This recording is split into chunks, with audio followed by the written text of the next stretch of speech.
Tahukah anda, setiap hari hampir 300 panggilan bukan kecemasan yang membabitkan hal-hal berkaitan dengan perubatan diterima oleh pasukan perubatan, ambulans swasta ataupun ambulans persendirian di kawasan Lembah Kelang. Dan hari ini kita akan bersama dengan pasukan daripada Era Ambulance dan kita akan berkenalan dan melihat apa yang mereka lakukan dalam industri ini.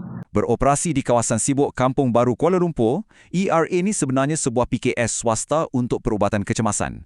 Perkara paling penting yang anda kena tahu, mereka beroperasi 24 jam sehari tanpa henti. Daripada bawa pesakit kecemasan, bersiap sedia untuk acara perubatan, sewa peralatan, sehinggalah buat kelas pertolongan cemas. Bayangkan tahap koordinasi yang diorang perlukan setiap hari. Memang bukan calang-calang.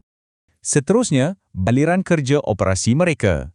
Yang menariknya kan, operasi yang nampak rumit ni sebenarnya kita boleh ringkaskan kepada satu proses berterusan daripada kita tengok ikut jabatan. Cuba anda bayangkan proses dorang ni macam acara lari berganti-ganti yang sangat laju.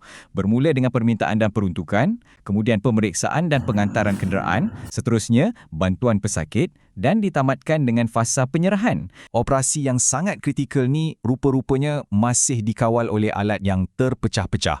Percaya atau tidak, dorang masih banyak bergantung pada mesej WhatsApp, panggilan telefon biasa, borang kertas dan senarai semak tulisan tangan. Bila maklumat kritikal bergerak melalui medium yang berbeza-beza macam ni, risiko untuk maklumat tu hilang atau terlepas pandang memang sangat tinggi. Penggunaan alat-alat asas ni bermaksud skor kematangan digital mereka dianggarkan cuma sekitar 1.6 daripada 5. Ya, anda dengar tu. Cuma 1.6. Memang jauh bezanya kalau kita nak bandingkan dengan sifat kerja mereka yang berisiko tinggi, di mana ketepatan maklumat tu adalah segala-galanya. Ini membawa kita ke bahagian 4.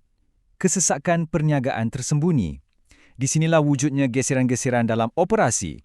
Untuk faham apa yang memperlahankan ERA, kita kena bahagikan cabaran ni kepada dua kategori.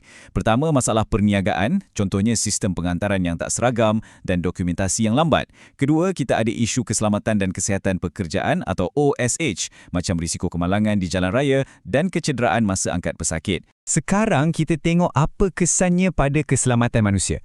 Kekurangan info awal ni terus mengundang bahaya fizikal. Contohnya, bila kru tak tahu berat atau keadaan fizikal pesakit sebelum dihantar ke lokasi, risiko mereka kena sakit belakang masa angkat pesakit tu sangat tinggi.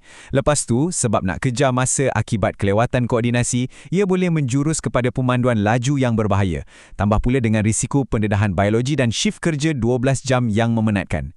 Keletihan melampau ni bahaya tau, bukan saja di atas jalan raya, tapi ia boleh ganggu keselamatan keputusan klinikal yang dorang buat.